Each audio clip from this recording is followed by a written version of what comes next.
Ko'z yosh. Muallif Bahorim. 19-qism. Meni xonam qayerda? Bu mening xonam, sening xonang va xafa bo'lma, faqat xonalar kam ekan. Shunga Temur va senga bitta xona oldik. Sevgi, bora qol xonangga. Kiyimlaringni joylashtir, keyin ovqatlanamiz. Borsang-chi, bor, nega turibsan? Hozir Hasan akam ham kelib qoladilar. Gulhayo indamay xonadan chiqib, qo'shni xona eshigi yonida turib qoldi. Endi eshikni ochmoqchi bo'lganda, eshik ochilib, qarshisida Temur paydo bo'ldi. Gulhayo indamasdan Temurni yonidan o'tib ichkariga kirdi. Temur esa tashqariga chiqib ketdi. Kelmasin qaytib. Qo'l qo'yish oson bo'ldimi emish. O'zi qancha dilimni og'ritdi. Yana bergan savolini-chi? Undan ko'ra ko'nglimni olsin, yaxshi gaplar gapirsin. Shunchalik ham g'ururli inson bo'ladimi? Sevaman deb aytish shunchalik qiyinmi? Gulhayo Temurning gaplaridan asabiylashib, kiyimlarini taxlar ekan, ichidagi gaplarni saqlab turolmay, o'ziga o'zi gapirardi. Yoki sevmasmikan? Lekin nigohlar aldamaydi. Gulhayo gapirar ekan, xonada tomoq qirgan Temurning ovozini eshitib, darrov jim bo'ldi. Eshitdimikan? Qachon keldi?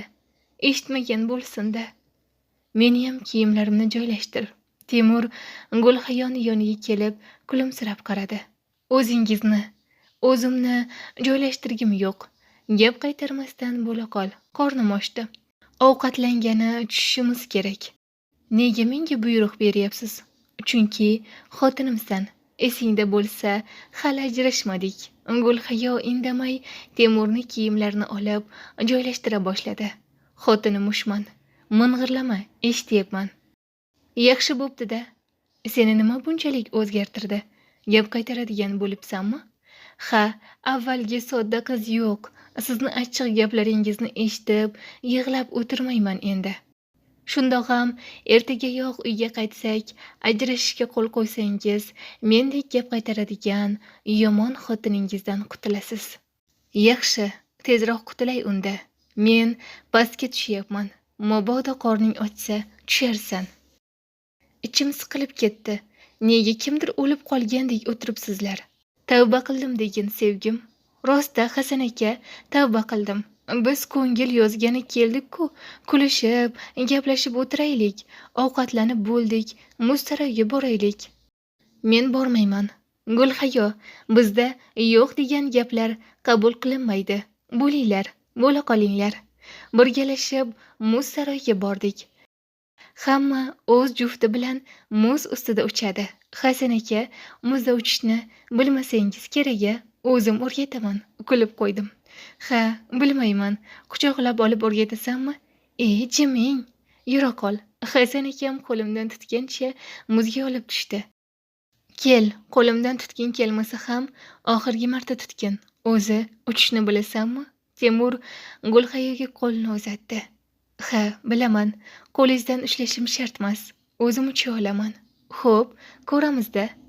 Gulhayo sekin muzga oyog'ini qo'ydi-da, ucha boshladi.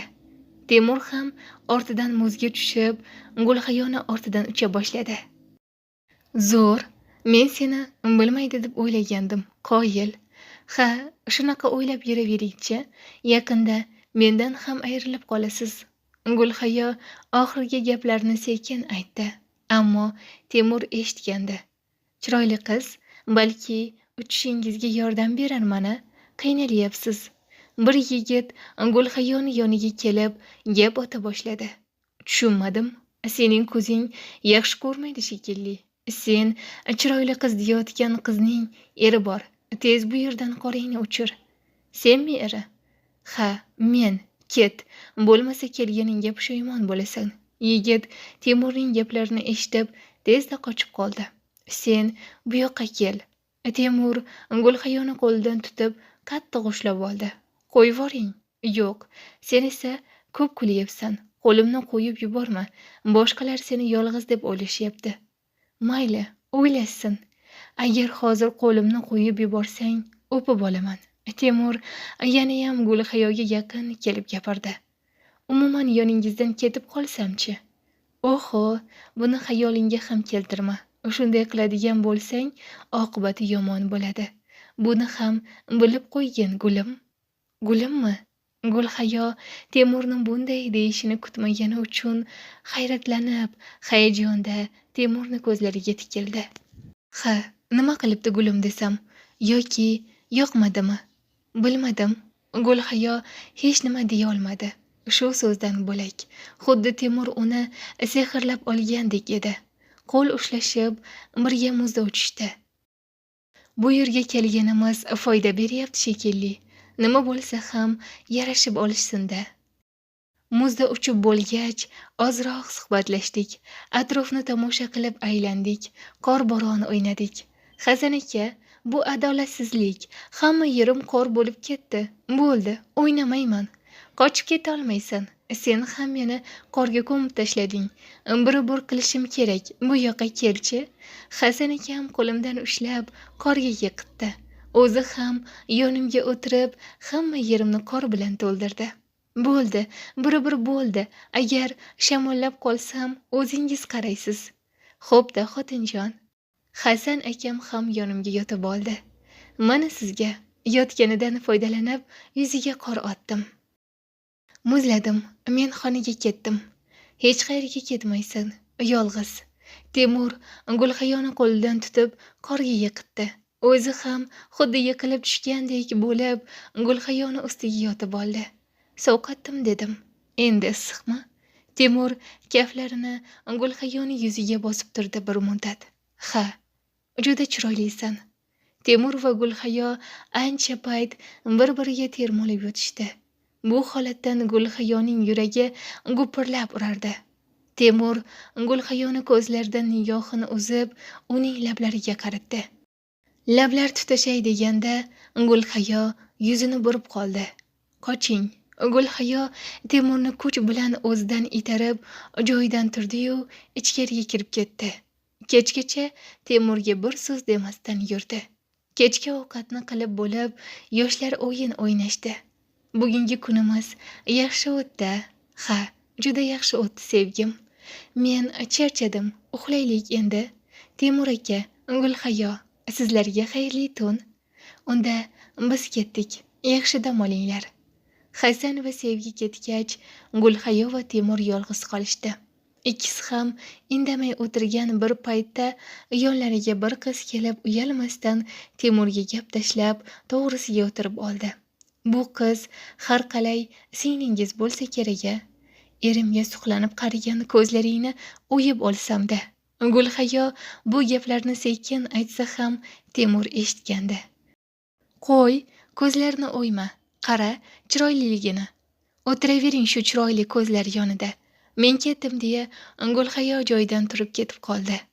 Yaxshi qiz, ozroq uyalsangiz bo'lardi. Hozirgi qiz mening xotinim. Uyatay, sendek qizlarga. Qiz indamasdan joyidan turib ketib qoldi. Temur esa shu gaplarni aytib, Gulhayoni ortidan bordi. Gulhayo Temur bilan bir xonada yotishni xohlamay, o'ziga boshqa xona olmoqchi bo'lib, mehmonxona xodimi yoniga kelgandi. Xona kerak edi. Hozir, 1 daqiqa. Hech qanday xona kerakmas. Temur Gulhayoni yoniga kelib, gapini bo'ldi. Bu yigitni gapiga ahamiyat bermang. Xona kerak. Kerakmas dedim. Yur xonaga. Kerakmi? Kerakmasmi? Xodim ham hayron so'radi. Kerak. Kerakmas. Siz nega men ishimga aralashyapsiz? Ko'p gapirmay, xonaga yur. Bormayman. Bormaysanmi?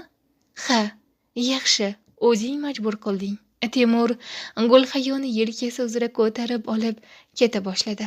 Qo'yvoring, tushiring. Siz bilan bir xonada yotishni xohlamayman. Xohlamayman. Ko'p tipirchilayapsan. Hozir tushirib yuboraman. Shuning uchun jim ket. Temur Gulhayoni ko'targancha xonalariga olib bordi. Yerga sekin qo'yib, eshikni ham qulflab qo'ydi. Nega bunday qilyapsiz? Axir meni yomon ko'rsangiz, meni yoqtirmaydigan inson bilan bir xonada yotishni xohlamayman. Boring, keting, chiroyli ko'zlaringizni yoniga. Seni yomon ko'rmayman.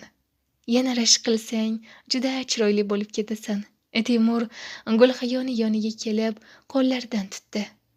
Aksincha, seni sevaman chiroyligim.